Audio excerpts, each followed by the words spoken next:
So basically ಹೀಗೆ ಬೇರೆ ಬೇರೆ ಕಾರಣದಿಂದ ಕ್ಯಾನ್ಸರ್ ಬರುತ್ತೆ ಅನ್ನೋದಂತೂ ನೀವು ಕೇಳಿದ್ದೀರಿ. ಆದ್ರೆ ಎಕ್ಸಾಕ್ಟ್ಲಿ ಕ್ಯಾನ್ಸರ್ ಅಂದ್ರೆ ಏನು? ನಮ್ಮ ದೇಹದಲ್ಲಿ ಈಗ ಜೀವಕೋಶ ಹಿಂಗಿರತ್ತೆ. ಈಗ ಉದಾಹರಣೆಗೆ ತುಂಬಾ ಸಿಂಪಲ್ ಆಗಿ ಅರ್ಥ ಆಗೋದಂತಂದ್ರೆ ಮೌತ್ ಕ್ಯಾನ್ಸರ್. ಈಗ ಹೇಳ್ತಾರಲ್ಲ, ಬಾಯಿಯೊಳಗೆ ತಂಬಾಕ್ ತಿಂತಾ ಇದ್ದ, ತಂಬಾಕ್ ಇಟ್ಕೊಂಡು ಅಲ್ಲಿ ಕ್ಯಾನ್ಸರ್ ಬಂತು ಅಂತಾರಲ್ಲ.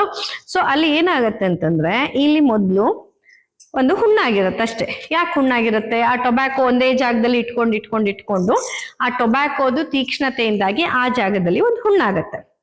ಹುಣ್ಣಾದ್ಮೇಲೆ ದೇಹ ಏನ್ ಮಾಡುತ್ತೆ? ಈಗ ನಿಮ್ ಕೈಗೆ ಈಗೇನೋ ತಾಗುವಾಗ ಇಲ್ಲೊಂಚೂರು ತೆರ್ಚೋಯ್ತು ಅಂತ ಇಟ್ಕೊಳ್ಳಿ. ಈಗ ನೀವು ತೋಟಕ್ಕೆ ಹೋದಾಗ ದೇಹ ಏನ್ ಮಾಡತ್ತೆ? ಒಂದ್ 4-5 ದಿನದಲ್ಲಿ ಆ ತರ್ಚೋಗಿರೋ ಜಾಗ ಏನಾಗತ್ತೆ? ಹೀಲ್ ಆಗತ್ತೆ, ಸರಿ ಹೋಗತ್ತೆ ಅಂತಂದ್ರೆ ಅಲ್ಲಿ ಏನಾಗತ್ತೆ? ಯಾವ ಜಾಗದಲ್ಲಿ ಒಂಚೂರು ಚರ್ಮ ಹರಿದೋಗಿತ್ತು ಅಲ್ಲಿ ದೇಹ ಪುನಃ ಚರ್ಮವನ್ನ ಉತ್ಪತ್ತಿ ಮಾಡತ್ತೆ. ಹಾಗೇನೆ ಇಲ್ಲೇನ್ ಹುಣ್ಣಾಗತ್ತಲ್ವಾ, ಹುಣ್ಣಾದ ಜಾಗಕ್ಕೆ ದೇಹ ಏನ್ ಮಾಡತ್ತೆ? ಮತ್ತೆ ಚರ್ಮವನ್ನ ಉತ್ಪತ್ತಿ ಮಾಡತ್ತೆ. ಆದ್ರೆ ಮನುಷ್ಯ ಏನ್ ಮಾಡ್ತಾನೆ? ಮತ್ತೆ ಅಲ್ಲಿ ತಂಬಾಕನ್ನ ಇಟ್ಕೊಳ್ತಾನೆ, ಮತ್ತೆ ಬಾಯಿ ಹುಣ್ಣಾಗತ್ತೆ. ಆಗ ದೇಹ ಏನ್ ಮಾಡುತ್ತೆ? ಮತ್ತೆ ಅಲ್ಲಿ ಚರ್ಮವನ್ನ ಬೆಳೆಸತ್ತೆ. ಇವನು ಮತ್ತೆ ತಿಂತಾನೇ ಇರ್ತಾನೆ, ಮತ್ತೆ ಹುಣ್ಣಾಗತ್ತೆ, ದೇಹ ಮತ್ತೆ ಚರ್ಮ ಬೆಳೆಸತ್ತೆ. ಹೀಗೆ 1 ಸತಿ ಸರಿ, 2 ಸತಿ ಸರಿ, 3 ಸತಿ ಸರಿ, ಪದೇ ಹೀಗಾಗ್ತಾ ಬಂದಾಗ ದೇಹ ಏನ್ ಮಾಡತ್ತೆ? ಓಹೋ, ಇದು ಪಾಪ ಹುಣ್ಣು ಆಗದೆ ಇರೋ ತರ ನಾನು ಇವನನ್ನ ಕಾಪಾಡ್ಬೇಕು, ಇವನನ್ನ ಈ ಹುಣ್ಣಿನಿಂದ ನಾನು ಕಾಪಾಡ್ಬೇಕು ಅಂತ ಹೇಳ್ಬಿಟ್ಟು ಥಿಕ್ಕಾಗಿ ದಪ್ಪಕ್ಕೆ ಅದನ್ನ ಬೆಳೆಸತ್ತೆ. ಎಷ್ಟು ದಪ್ಪಕ್ಕೆ ಬೆಳೆಸಿದ್ರು ಇವನ್ ಮತ್ತೆ ತಿಂತಾನೇ ಇದ್ದಾಗ ಅದೇನ್ ಮಾಡತ್ತೆ? ಇದು ಟೆನ್ಷನ್ ಆಗ್ತಿದೆ ಅನ್ಕೊಂಡು ದಪ್ಪ ಬೆಳೆಸ್ತಾ ಇಲ್ಲಿ ಎಕ್ಸೆಸಿವ್ ಪ್ರೊಲಿಫರೇಷನ್ ಆಗತ್ತೆ. ಒಂದ್ ಹಂತಕ್ಕೆ ಅದು ನನ್ನ ದೇಹದ ಮಿತಿ ಮೀರಿನೂ ಹೋಗ್ಬಿಡತ್ತೆ. ಅದಕ್ಕೆ ಅನ್ಕಂಟ್ರೋಲ್ಡ್ ಸೆಲ್ ಡಿವಿಷನ್ ಅಂತ ಹೇಳೋದು. ದೇಹದ ಒಂದು ಅದರ ಕಂಟ್ರೋಲು ಮೀರಿ ತನ್ನಿಂತಾನೇ ಡಿವಿಷನ್ ಆಗ್ತಾ ಹೋಗ್ಬಿಡತ್ತೆ. ತನ್ನಿಂತಾನೇ ಅದು ಬೆಳೀತಾ ಅದನ್ನೇ ನೀವು ಟ್ಯೂಮರ್ ಅಂತ ಹೇಳ್ತೀರಾ, ಕ್ಯಾನ್ಸರ್ ಗಡ್ಡೆಗಳು ಅಂತ ಹೇಳ್ತೀರಾ.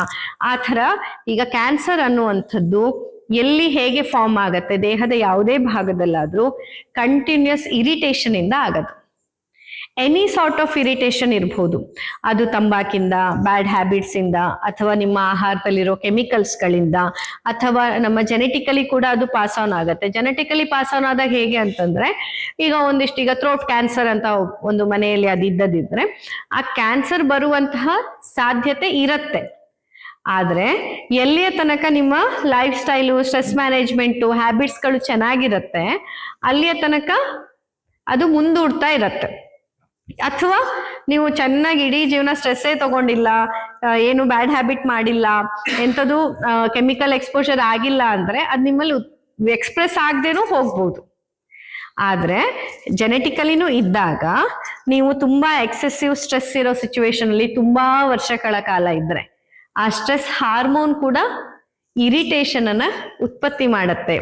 ಈಗ ಒಂದೊಂದ್ಸತಿ ನೀವು ಒಬ್ಸರ್ವ್ ಮಾಡಿದೀರಾ, ನಿಮ್ಗೆ ಫಾರ್ ನೋ ರೀಸನ್ ಒಂಥರ ಕಿರಿಕಿರಿ ಅನ್ನಿಸ್ತಿರತ್ತೆ. ಒಂದೊಂದಿನ ಯಾಕೆ ಅಂತ ಗೊತ್ತಿಲ್ಲ, ಏನೋ ಅನ್ಈಸಿನೆಸ್, ಏನೋ ಕಿರಿಕಿರಿ ಆಗ್ತಿರತ್ತೆ. ನಮ್ಮಲ್ಲಿ ಒಳಗಡೆಯಿಂದ ಸ್ಟ್ರೆಸ್ ಆದಾಗ, ಸ್ಟ್ರೆಸ್ ಹಾರ್ಮೋನ್ಸ್ಗಳು ಉತ್ಪತ್ತಿ ಆದಾಗ ದೇಹದೊಳಗಡೆ ಏನಾಗತ್ತೆ? ಕಿರಿಕಿರಿ ಅನ್ನಿಸ್ತಾ ಇರತ್ತೆ. ಸೊ ಈ ಇರಿಟೇಷನ್ ಎಲ್ಲಾದ್ರೂ ಒಂದ್ ಕಡೆ ಹೋಗಿ, ಅಂದ್ರೆ ನಿಮ್ಮ ಸಿಸ್ಟಮ್ ಅಲ್ಲಿ ಯಾವ್ದು ವೀಕ್ ಪಾಯಿಂಟ್ ಇದೆಯೋ ಅಲ್ಲಿ ಹೋಗಿ ಕೂತ್ಕೊಂಡು ಇರಿಟೇಷನ್ ಅನ್ನು ಕೊಡುತ್ತೆ.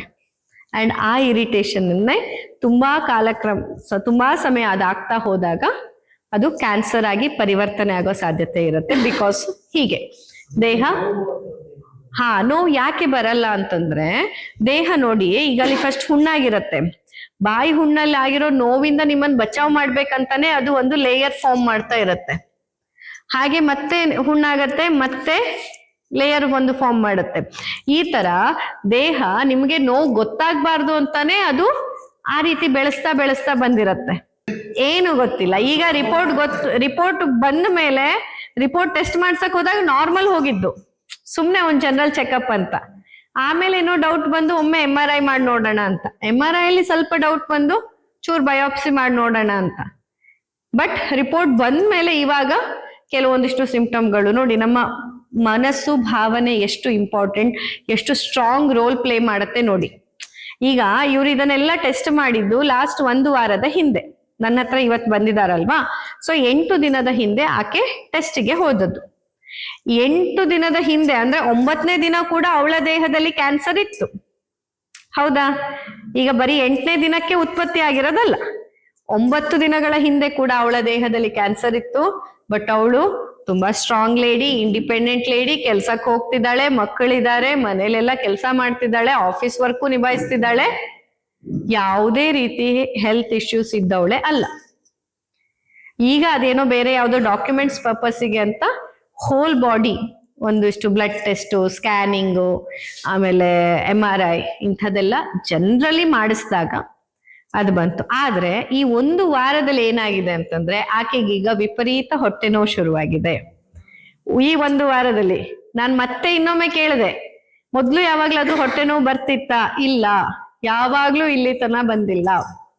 ಬಟ್ ಯಾವಾಗ ರಿಪೋರ್ಟ್ ಗೊತ್ತಾಯ್ತು, ಬಯೋಪ್ಸಿ ರಿಪೋರ್ಟ್ ಬಂತು, ಅಲ್ಲ ಅಂದ್ರೆ ಇದು ನಿಜ. ನೀವು ನಿಮ್ಮ ದೇಹದಲ್ಲಿ ಏನು ಪೇನ್ ಇದೆ, ಡಿಸ್ಕಂಫರ್ಟ್ ಇದೆ ಅನ್ನೋದನ್ನ ಫೀಲ್ ಮಾಡ್ಕೋತೀರಾ, ಅಥವಾ ನಿಮ್ಮ ಅರಿವಿಗೆ ಬರತ್ತಲ್ವಾ, ಆಗ ನಿಮ್ಮಲ್ಲಿ ಸಮಸ್ಯೆಗಳು ಉಲ್ಬಣ ಆಗತ್ತೆ. ನಿಮ್ಮ ಮನಸ್ಸಿಗೆ ಆ ಶಕ್ತಿ ಇದೆ. ನಿಮ್ಮ ಮನಸ್ಸಿಗೆ ಕಡ್ಡಿಯನ್ನ ಗುಡ್ಡ ಮಾಡೋ ಶಕ್ತಿ ಇದೆ, ಗುಡ್ಡವನ್ನ ಕಡ್ಡಿ ಮಾಡೋ ಶಕ್ತಿನೂ ನಿಮ್ಮ ಮನಸ್ಸಿಗಿದೆ. ನೀವದ್ ಹೆಂಗ್ ತಗೋತೀರಾ ಆ ಥರ. ಈಗ ನೋಡಿ, ಈಗ ಈಗ ನಿಮ್ಗೇನೆ ಈಗ ಕಾಲ್ ನೋವಿದೆ, ಕೂತ್ಕೊಳ್ಳಕ್ ಕಷ್ಟ, ನಿಂತ್ಕೊಳ್ಳಕ್ ಕಷ್ಟ, ಕುಂತಾ ನಡಿಬೇಕು, ನೋವು ಆಗ್ತಾ ಇದೆ ಅಂತ. ಆದ್ರೆ ಏನೋ ಒಂದು ಕಾರಣಕ್ಕೆ ಏನೋ ಒಂದು ಎಮರ್ಜೆನ್ಸಿ ಬಂತು, ಅಥವಾ ಈ ನಿಮ್ ಪಕ್ಕದಲ್ಲಿರೋರು ತಲೆತಿರಗ್ ಬಿದ್ಬಿಟ್ರು ಅಂದ್ರೆ ಪಟ್ ಅಂತ ಇದ್ದು ಅವ್ರನ್ನ ಎತ್ತೋಕೋ, ಅವ್ರಿಗೆ ಸಹಾಯ ಮಾಡೋಕೋ ನೀವು ಹೋಗ್ತೀರಾ. ಆಲ್ದೋ ನಿಮಗೆ ನಿಮ್ ಬಾಡಿಲೆಲ್ಲ ಪೇನ್ ಇದೆ, ನೀವೇ ಪೇಷಂಟ್. ಆದ್ರೆ ತಕ್ಷಣದಲ್ಲಿ ಏನೋ ಒಂದು ಎಮರ್ಜೆನ್ಸಿ ಅಂತ ಬಂದಾಗ, ಅಥವಾ ನಿಮ್ಮ ಮೊಮ್ಮಗು ಜೊತೆ ನೀವು ತೋಟಕ್ಕೆ ಹೋದಾಗ ಮೊಮ್ಮಗು ಏನಾದ್ರೂ ಪೆಟ್ಟಾಯ್ತು ಅಂತಂದ್ರೆ ಪಟ್ ಅಂತ ಎತ್ಕೊಂಡು ಕರ್ಕೊಂಡ್ ಬಂದು ಆಸ್ಪತ್ರೆಗೆ ಹೋಗಿ ಟ್ರೀಟ್ಮೆಂಟ್. ಅಥವಾ ನಾವು ಸ್ಕೂಟಿಲಿ ಹೋಗುವಾಗ ಒಂದೊಂದ್ಸತಿ ಎಲ್ಲ ನೋಡ್ತೀವಿ, ನಾವು ನಮ್ಮ ಇದ್ರಲ್ಲಿ ನಾವು ನೋಡ್ತಿದ್ವಿ, ಹಾಸ್ಪಿಟಲ್ ಡ್ಯೂಟಿ ಮಾಡೋವಾಗೆಲ್ಲ ಕೆಲವೊಮ್ಮೆ ಹೀಗೆಲ್ಲ ಹುಷಾರಿಲ್ಲದೆ ಇದ್ದಾಗ ಎತ್ಕೊಂಡ್ ಬರ್ತಿದ್ರು. ಮಗುವಿಗೆ ಏನಾದ್ರು ಆದಾಗ ಪೇರೆಂಟ್ಸ್ಗಳು ಅಥವಾ ಕೇರ್ ಟೇಕರ್ಸ್ಗಳು, ಅಯ್ಯೋ ಏನೋ ಆಗ್ಬಿಟ್ಟಿದೆ, ನೋಡಿ ನೋಡಿ ನೋಡಿ ಅಂತ. ಅಂದ್ರೆ ಅವರು ಬಿದ್ದಿರ್ತಾರೆ, ಇವರು ಬಿದ್ದಿರ್ತಾರೆ. ಬಟ್ ಮಗುವಿನ ಮೇಲೆ ಪ್ರೀತಿ, ಮಮಕಾರ, ಕಾಳಜಿಗಾಗಿ ಎತ್ಕೊಂಡ್ ಬಂದು ಎಲ್ಲ ನೋಡೋ ತನಕ ಮಗುವಿಗೆ ಜಸ್ಟ್ ಸ್ವಲ್ಪ ಸ್ವಲ್ಪ ಸ್ಕ್ರಾಚಸ್ಗಳು, ಪೆಟ್ಟುಗಳು ಅಷ್ಟೇ ಆಗಿರುತ್ತೆ. ಎತ್ಕೊಂಡ್ ಬಂದವ್ರಿಗೆ ಫ್ರಾಕ್ಚರ್ ಆಗಿರುತ್ತೆ, ಬಿದ್ದು ಕೈ ಫ್ರಾಕ್ಚರ್ ಆಗಿರುತ್ತೆ. ಈಗ ಅದೇ ಕ್ಷಣದಲ್ಲಿ ನೀವು ಒಮ್ಮೆ ನೆನಪು ಮಾಡ್ಕೊಳ್ಳಿ, ಈಗ ನೀವು ಮನೆ ಒಳಗೆ ಆರಾಮಿರೋ ಜಾಗದಲ್ಲಿ ನಾವು ಬಿದ್ವಿ, ನಂಗೆ ಕೈ ಫ್ರಾಕ್ಚರ್ ಆಗಿದೆ ಅಂತಂದ್ರೆ ಯಾವ ರೇಂಜಿಗೆ ಪೇನ್ ಆಗಿರ್ಬೋದು.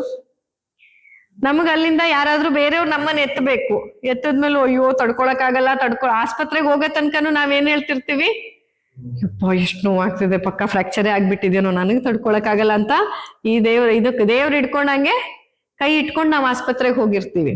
ಆದ್ರೆ ನಾನು ನೋಡಿದೀನಿ, ಸ್ವತಃ ನೋಡಿದೀನಿ ಎಷ್ಟೊಂದು ಎಮರ್ಜೆನ್ಸಿ ಕೇಸಸ್ಗಳಲ್ಲಿ, ಅಥವಾ ಇಲ್ಲಿ ಕೂಡ ಕೆಲವೊಂದಿಷ್ಟೆಲ್ಲ ಟೂರಿಸ್ಟ್ಗಳು ಓಮ್ ಬೀಚ್ ಇಂದ ವಾಪಸ್ ಹೋಗುವಾಗೆಲ್ಲ ಸ್ಕೂಟಿಲ್ ಬರ್ತಾರೆ, ಮಕ್ಳನ್ನೆಲ್ಲ ಮುಂದೆ ಎಲ್ಲ ಕೂಡ್ಸ್ಕೊಂಡು ಇದ್ ಮಾಡ್ಕೊಂಡು ಒಂದೊಂದ್ಸತಿ ಸ್ಕಿಡ್ ಆಗ್ಬಿಡತ್ತೆ, ಬಿದ್ಬಿಡ್ತಾರೆ.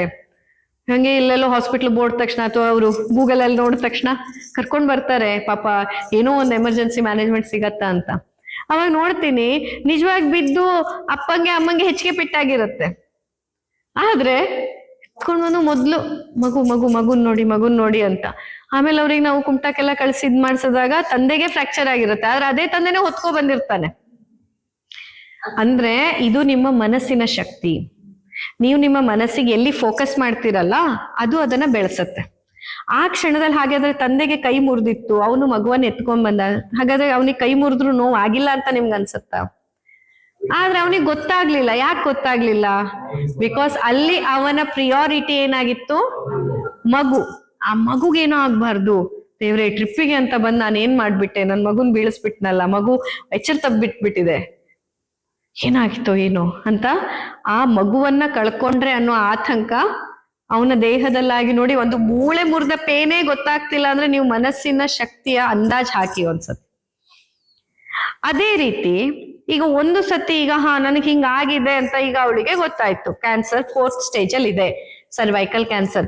ಸೊ ಇಮಿಡಿಯೇಟ್ಲಿ ನೆಕ್ಸ್ಟ್ ಡೇ ಇಂದ ಸಿವಿಯರ್ ಪೇನ್. ಎಲ್ಲಿ ತನಕ ಅಂತಂದ್ರೆ ಆಕೆ ಹೋದಂತ ಮಾಡರ್ನ್ ಮೆಡಿಕೇಶನ್ ಹಾಸ್ಪಿಟಲ್ಸ್ ಅಲ್ಲಿ ಆಕೆಗೆ ಪೇನ್ ಕಿಲ್ಲರ್ಸ್ ಕೊಟ್ಟಿದ್ದಾರೆ, ಕಮ್ಮಿ ಆಗಿಲ್ಲ. ಆಮೇಲೆ ಅವಳಿಗೆ ನನ್ನಲ್ಲಿ ಬರುವ ಹಿಂದಿನ ದಿನ, ಇವತ್ ನನ್ನ ಹತ್ರ ಬಂದಿದ್ದಲ್ವಾ, ನಿನ್ನೆ ಅವಳ ಲೋಕಲ್ ಏರಿಯಾದಲ್ಲಿ ಹಾಸ್ಪಿಟಲ್ ಅಲ್ಲಿ ದಿನಕ್ಕೋಸ್ಕರ ಅಡ್ಮಿಟ್ ಮಾಡ್ಕೊಂಡು ಸೆಡೇಟಿವ್ಸ್ ಹಾಕಿ ಅವಳಿಗೆ ನಿದ್ದೆ ಮಾಡಿಸಿದ್ದಾರೆ. ಯಾಕಂದ್ರೆ ಯಾರಿಗೆ ಆದ್ರೂ ಸ್ಟ್ರೆಸ್ ಆಗೋದು ಕಾಮನ್ ಅಲ್ವಾ. ಈಗ ನಿಮ್ಗೆ ಕೇಳಿನೇ ಪಾಪ ಅನಿಸ್ತಿದೆ, ಅಯ್ಯೋ ಅಷ್ಟು ಚಂದ, ಅಷ್ಟು ಒಳ್ಳೆ ಪಾಪ. 37 ವರ್ಷದ ಹುಡುಗಿ, ವಯಸ್ಸಾದವಳಲ್ಲ, 37 ವರ್ಷದ ಮಹಿಳೆ, ಡಿಟೆಕ್ಟೆಡ್ ವಿತ್ ಸರ್ವೈಕಲ್ ಕ್ಯಾನ್ಸರ್, ಅಂದ್ರೆ ಆ ಗರ್ಭಕೋಶದ ಬಾಯಿಗೆ ಇರುವಂತಹ ಕ್ಯಾನ್ಸರ್. ಸ್ಟ್ರೇಟ್ ಅವೇ ಗೊತ್ತಾಗಿದ್ದೆ 4th ಸ್ಟೇಜ್ ಅಲ್ಲಿ. ಬಟ್ ಗೊತ್ತಾದ 2 ದಿನದಿಂದ ಆಕೆಗೆ ಸಿವಿಯರ್ ಪೇನ್ ಕಿಲ್ಲರ್ ಕೊಟ್ಟರು ಪೇನ್ ಕಡಿಮೆ ಆಗ್ತಾ ಇಲ್ಲ. ಇದು ನಿಮ್ಮ ಮನಸ್ಸಿನ ಶಕ್ತಿ. ನಿಮ್ಮ ಮನಸ್ಸಿಗೆ ಹೆಂಗೆ ಅಂತಂದ್ರೆ, ನೀವು ಒಂದು ವಿಷಯದ ಮೇಲೆ ಫೋಕಸ್ ಮಾಡಿದ್ರಿ ಅಂದ್ರೆ ಅದನ್ನ ದೊಡ್ಡದ್ ಮಾಡೋ ಇದು ಉಂಟು. ಹಾಗೆ ಅದನ್ನ ಬಿಟ್ಟು ಫೋಕಸ್ ಇನ್ನೊಂದ್ರ ಮೇಲೆ ಹಾಕಿದ್ರೆ ಈ ಸಮಸ್ಯೆ ಚಿಕ್ಕದ್ ಮಾಡೋದು ಅದು ಗೊತ್ತು. ಸೊ ಇಲ್ಲಿ ಇನ್ನೊಂದು ನೋಡಿ, ಇನ್ನೊಂದು ಕಾಮನ್ ಆಗಿ ಇತ್ತೀಚಿನ ದಿನಗಳಲ್ಲಿ ಆಸಿಡಿಟಿ, ಗ್ಯಾಸ್ ಟ್ರಬಲ್, ಗ್ಯಾಸ್ಟ್ರಿಕ್, ಆಮೇಲೆ ಆಸಿಡ್ ರಿಫ್ಲೆಕ್ಸ್ಗಳು ತುಂಬಾ ಕಾಮನ್ ಆಗಿ ನೀವು ಕೇಳ್ತಾ ಇರ್ತೀರಾ. ಅಲ್ಲಿ ಕೂಡ ಆಗದಷ್ಟೇ. ಇದು ಫುಡ್ ಪೈಪ್ ಅಂತ ನೀವು ತಗೊಂಡ್ರೆ, ಫುಡ್ ಪೈಪ್ ಅಲ್ಲಿ ಇದು ಈಸೋಫೇಗಸ್ ಅಂತ ಹೇಳ್ತೀರಾ ಅಲ್ವಾ, ಅನ್ನನಾಳ. ಸೊ ಈ ಅನ್ನನಾಳದಲ್ಲಿ ಏನಾಗ್ತಾ ಇರತ್ತೆ, ಇಲ್ಲಿ ತುಂಬಾ ಆ ಒಳಗಿರುವಂತಹ ಮ್ಯೂಕೋಸಲ್ ಲೇಯರಿಗೆ ಈ ಹೊಟ್ಟೆಯಿಂದ ಆಸಿಡ್ ಮೇಲ್ಮುಖವಾಗಿ ಬಂದಾಗ ಏನಾಗತ್ತೆ, ಅದು ಇರಿಟೇಟ್ ಆಗತ್ತೆ, ಸುಡತ್ತೆ. ನಮ್ಮ ಹೊಟ್ಟೆ ಒಳಗೆ ಆಕ್ಚುಲಿ ಸ್ಟ್ರಾಂಗ್ ಆಸಿಡ್ ಹೆಂಗೆ, ಹೊಟ್ಟೆ ಒಳಗಿನ ಆಹಾರದವನ್ನ ಕರಗಿಸ್ಲಿಕ್ಕೆ ಆಸಿಡ್ ಹೆಂಗಿದೆ ಅಂತಂದ್ರೆ, ಕಬ್ಬಿಣವನ್ನು ಕರಗಿಸುವಷ್ಟು ಸ್ಟ್ರಾಂಗ್ ಅದು ಆಸಿಡ್, ಆಯ್ತಾ, ಅಷ್ಟು ಸ್ಟ್ರಾಂಗ್ ಆಸಿಡ್ ಅದು. ಆದ್ರೆ ನಿಮ್ಮ ಹೊಟ್ಟೆಯ ಒಳಗಿರೋ ಸ್ಟಮಕ್ ಮ್ಯೂಕೋಸ ಏನಿದೆ, ಅಂದ್ರೆ ಹೊಟ್ಟೆಯ ಒಳಪದರ ಏನಿದೆ, ಅದು ಅದರಿಂದ ಸುಡೋದಿಲ್ಲ, ಅದು ಅದೇ ರೀತಿ ರೆಡಿ ಆಗಿರೋದು. ಆದ್ರೆ ಈಸೋಫೇಗಸ್ ಅಥವಾ ಈ ಅನ್ನನಾಳದ ಮ್ಯೂಕೋಸ ಏನಿದೆ, ಚರ್ಮ ಆ ರೀತಿ ಡೆವಲಪ್ ಆಗಿದ್ದಲ್ಲ. ಸೊ ಈ HCl ಹೊಟ್ಟೆಯಲ್ಲಿ ಇರಬೇಕಾದ HCl ಮೇಲ್ಮುಖವಾಗಿ ಬಂದ್ರೆ ಏನಾಗತ್ತೆ, ಅದು ಅನ್ನನಾಳವನ್ನ ಸುಡತ್ತೆ. ಆಸಿಡಿಟಿ ಅನ್ನುವಂಥದ್ದು ಸ್ಟ್ರೆಸ್ ಇಂದ ಕೂಡ ಹೆಚ್ಚಾಗತ್ತೆ. ಆಸಿಡಿಟಿ ಅನ್ನೋದು ನಿಮ್ಮ ಫುಡ್ ಅಲ್ಲಿ ನೀವು ಮಾಡೋ ಮಿಸ್ಟೇಕ್ಗಳು, ತುಂಬಾ ಖಾರ, ಯಾವಾಗ್ಲೂ ಗರಂ ಮಸಾಲೆ, ಅಥವಾ ತೀರಾ ಜಾಸ್ತಿ ಉಪವಾಸ ಮಾಡೋದು, ಅಥವಾ ತುಂಬಾ ಪದೇ ಪದೇ ತಿನ್ನೋದು, ಇದೆರಡು ಕಾರಣದಿಂದನೂ ಆಸಿಡಿಟಿ ಅನ್ನೋದು ಹೆಚ್ಚಾಗತ್ತೆ. ನಿದ್ದೆಗೆಡೋದು, ರಾತ್ರಿ ನಿದ್ದೆಗೆಟ್ರೆ ಆಸಿಡಿಟಿ ಹೆಚ್ಚಾಗತ್ತೆ. ಸೊ ಹೀಗೆ ಮಲ್ಟಿಪಲ್ ರೀಸನ್ಸ್ ಇಂದ ನಮ್ಮಲ್ಲಿ ಆಸಿಡಿಟಿ ಅನ್ನೋದು ಟ್ರಿಗರ್ ಆಗ್ತಾ ಇರತ್ತೆ. ಪದೇ ಪದೇ ಅದು ಆಗ್ತಾ ಬಂದಾಗ ಏನ್ ಮಾಡ್ಬೇಕಾಯ್ತು, ಈ ಆಸಿಡ್ ಇಂದ ನಿಮ್ಮ ಅನ್ನನಾಳವನ್ನ ರಕ್ಷಿಸ್ಬೇಕು ಅಂತ ಈ ಅನ್ನನಾಳ ಏನ್ ಮಾಡತ್ತೆ, ಅಲ್ಲಿ ಅದನ್ನ ಹೀಲ್ ಮಾಡ್ತಾ ಬರತ್ತೆ. ಎಲ್ಲಿ ಗಾಯ ಆಗಿರತ್ತೋ ಹೀಲ್ ಮಾಡತ್ತೆ. ನೀವಾದ್ರೆ ಬಿಡಲ್ಲ, ಮತ್ತೂ ಟೆನ್ಷನ್ ತಗೋತೀರಿ. ಯಾಕಂದ್ರೆ ನಿಮ್ಗಿನ್ನು ಡಿಟೆಕ್ಟ್ ಆಗಿರಲ್ಲ, ನಿಮ್ಗಿನ್ನು ಡಯಾಗ್ನೋಸಿಸ್ ಆಗಿರಲ್ಲ. ನೀವು ಮತ್ತೆ ಟೆನ್ಷನ್ ತಗೋತೀರಾ, ಮತ್ತೆ ಬೇಜಾರ್ ಮಾಡ್ಕೋತೀರಾ, ಮತ್ತೆ ಕೋಪ ಮಾಡ್ಕೋತೀರಾ, ಅಥವಾ ಮತ್ತೆ ನಿದ್ದೆಗೆಡ್ತೀರಾ, ಅಥವಾ ಮತ್ತೆ ಉಪವಾಸ ಮಾಡ್ತೀರಾ. ಇಂಥದ್ದು ಯಾವ್ದು ನಿಮ್ಗೆ ಅನ್ಹೆಲ್ದಿ ಇದೆ ಅದನ್ನ ನೀವು ಮತ್ತೆ ಮಾಡ್ತೀರಾ. ಅವಾಗ ಇದು ಹಾಗೆ ತಿಕ್ಕಾಗಿ ಮಾಡ್ತಾ ಅಟ್ ಒನ್ ಫೇಸ್ ಅಲ್ಲಿ ಏನಾಗತ್ತೆ ಅಂತಂದ್ರೆ, ಅನ್ನನಾಳದ ಜೀವಕೋಶಗಳು ಕರುಳಿನ ಜೀವಕೋಶಗಳ ರೀತಿಯಲ್ಲಿ ಚೇಂಜ್ ಆಗ್ಬಿಡತ್ತೆ. ಕರುಳಿನ ಒಳಗೂ ಒಂದು ಮ್ಯೂಕೋಸ ಲೈನ್ ಇರತ್ತಲ್ವಾ. ಸೊ ಕರುಳಿನಲ್ಲಿರೋ ಸೆಲ್ಯುಲರ್ ಸ್ಟ್ರಕ್ಚರ್ಸ್ ತರ, ಅಲ್ಲಿಯ ಮ್ಯೂಕೋಸ್ ಲೈನಿಂಗ್ ತರ, ಇಂಟೆಸ್ಟೈನಲ್ ಮ್ಯೂಕೋಸ ತರ ಅನ್ನನಾಳದ ಒಳಗಿನ ಮ್ಯೂಕೋಸ ಚೇಂಜ್ ಆಗತ್ತೆ. ಸೊ ಇದನ್ನೇ ಬ್ಯಾರೆಟ್ ಸಿಂಡ್ರೋಮ್ ಅಂತ ಕೂಡ ಕರೀತಾರೆ. ಸೊ ಬ್ಯಾರೆಟ್ ಸಿಂಡ್ರೋಮ್ ಅಂದ್ರೆ ಮತ್ತೆಂತ ಅಲ್ಲ, ತುಂಬಾ ದೊಡ್ಡದು ಏನೋ ಅಂತ.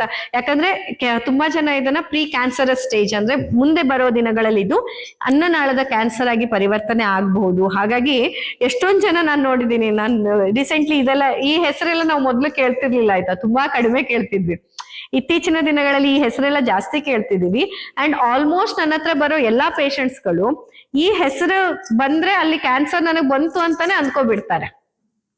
ಬಟ್ ಆಕ್ಚುಲಿ ಇದು ಕ್ಯಾನ್ಸರ್ ಸ್ಟೇಜ್ ಅಲ್ಲ, ಇದೇನು ಜಸ್ಟ್ ಇನಿಷಿಯಲ್ ಸ್ಟೇಜ್ ವೇರ್ ನಿಮ್ಮ ಅನ್ನನಾಳದ ಮ್ಯೂಕೋಸ ಕರುಳಿನ ಮ್ಯೂಕೋಸದ ತರ ಬದಲಾಗಿದೆ ಅಷ್ಟೇ. ಇನ್ನು ಕ್ಯಾನ್ಸರ್ ಆಗಿಲ್ಲ. ಕ್ಯಾನ್ಸರ್ ಆಗ್ಬಿಡ್ಬೇಕು ಅಂತಾನೂ ಇಲ್ಲ. There are very low chances. ಯಾವಾಗ ಅದು ಕ್ಯಾನ್ಸರ್ ಆಗಿ ಬದಲಾಗತ್ತೆ, ಯಾವಾಗ ನೀವು ನಿಮ್ಮ ಸ್ಟ್ರೆಸ್ ಅನ್ನ ಇನ್ನೂ ಮ್ಯಾನೇಜ್ ಮಾಡ್ಕೊಳ್ಳಲ್ಲ, ಚಿಕ್ಕ ವಿಷಯಕ್ಕೂ ಮತ್ತೂ ಟೆನ್ಷನ್ ತಗೋತೀರಾ, ಮತ್ತೂ ಕೋಪ ಮಾಡ್ಕೋತೀರಾ, ಮತ್ತೂ ಸ್ಟ್ರೆಸ್ ಅಲ್ಲೇ ಇರ್ತೀರಾ, ನಿದ್ದೆ ಇನ್ನೂ ಗೆಡ್ತಿದ್ದೀರಾ, ಉಪ್ಪು ಹುಳಿ ಖಾರ ಗರಂ ಮಸಾಲೆ ನಿಮಗೆ ಬಿಡಕ್ಕಾಗಲ್ಲ, ನಾನ್ ವೆಜ್ ನಿಮಗೆ ಬಿಡಕ್ಕಾಗಲ್ಲ, ಫ್ರೈಡ್ ಫುಡ್ ಎಸ್ಪೆಷಲಿ ಎಣ್ಣೆಯಲ್ಲಿ ಕರೆದ ಫುಡ್ ನಿಮಗೆ ಬಿಡಕ್ಕಾಗಲ್ಲ. ಹೀಗೆಲ್ಲ ನೀವು ಒಂದಿನ ಫಂಕ್ಷನ್ ಊಟ ಅನ್ಕೊಂಡು, ಮದ್ವೆ ಊಟ ಅನ್ಕೊಂಡು ತಿಂತಾ ಹೋದಾಗ, ಅಥವಾ ನಿಮ್ಮ ಹ್ಯಾಬಿಟ್ಸ್ ಗಳಿದ್ರೆ ಅದನ್ನ ಕಂಟಿನ್ಯೂ ಮಾಡಿದ್ರೆ, ಅಥವಾ ನೀವು ತಗೊಳ್ಳೋ ಆಹಾರದಲ್ಲಿ ಕೆಮಿಕಲ್ ಪೂರಿತ ಆಹಾರವನ್ನ ಜಾಸ್ತಿಯಾಗಿ ತಗೊಳ್ತಾ ಬಂದ್ರೆ, ಅವಾಗ ಏನಾಗತ್ತೆ, ಆ ಒಂದು ಮ್ಯೂಕೋಸಲ್ ಲೈನಿಂಗ್ ಥಿಕ್ನಿಂಗ್ ಇನ್ನೂ ಜಾಸ್ತಿ ಆಗ್ತಾ ಅದು ಈಸೋಫೇಗಸ್ ಕ್ಯಾನ್ಸರ್ ಆಗಬಹುದು. But the chances are very less if you are ready to change your lifestyle. ಆ ಬ್ಯಾರೆಟ್ ಸಿಂಡ್ರೋಮ್ ಅನ್ನೋದು ಕ್ಯಾನ್ಸರ್ ಅಲ್ವೇ ಅಲ್ಲ. ಸೊ ನೀವು ತಲೆಯಲ್ಲಿ ನಂಗೆ ಕ್ಯಾನ್ಸರ್ ನಂಗೆ ಕ್ಯಾನ್ಸರ್ ನಂಗೆ ಕ್ಯಾನ್ಸರ್ ಅನ್ನೋದನ್ನೇ ನೀವು ಮತ್ತೆ ಮತ್ತೆ ಬಿತ್ತಾ ಬಂದ್ರೆ ಮನ್ಸು ಏನ್ ಮಾಡತ್ತೆ, ಕ್ಯಾನ್ಸರ್ ಸೆಲ್ ಅನ್ನೇ ಪ್ರೊಡ್ಯೂಸ್ ಮಾಡತ್ತೆ. ಆಮೇಲೆ ನೀವ್ ಹೇಳ್ತೀರಾ ನಾನು ಎಷ್ಟು ಒಳ್ಳೆ ಹೆಲ್ದಿ ಫುಡ್ಡು, ಒಳ್ಳೆ ಔಷಧಿ ಎಲ್ಲಾ ಮಾಡಿದ್ರು ನನಗೆ ಯಾಕೆ ಬಂತು ಕ್ಯಾನ್ಸರ್? ಯಾಕೆ ಅಂದ್ರೆ ನೀವು ನಿಮ್ಮ ಮೈಂಡ್ ಅಲ್ಲಿ ಅದನ್ನೇ ಮ್ಯಾನಿಫೆಸ್ಟ್ ಮಾಡ್ತಾ ಇರೋದು.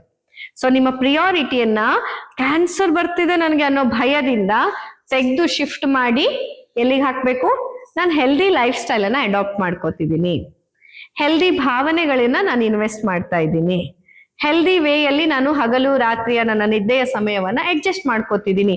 ಸೊ ನಿಮ್ಮ ಪ್ರಿಯಾರಿಟಿಯನ್ನ ಆ ಕ್ಯಾನ್ಸರ್ ಅನ್ನೋ ಹೆಸರಿಂದ ತೆಗೆದು healthy life style, healthy food habit, health ಅನ್ನೋ ಕಡೆ ಪ್ರಿಯಾರಿಟಿ ಚೇಂಜ್ ಮಾಡಿದ್ರೆ ನಿಮ್ಗೆ ಯಾವತ್ತೂ ಕ್ಯಾನ್ಸರ್ ಬರೋದಿಲ್ಲ, ಆಯ್ತಾ?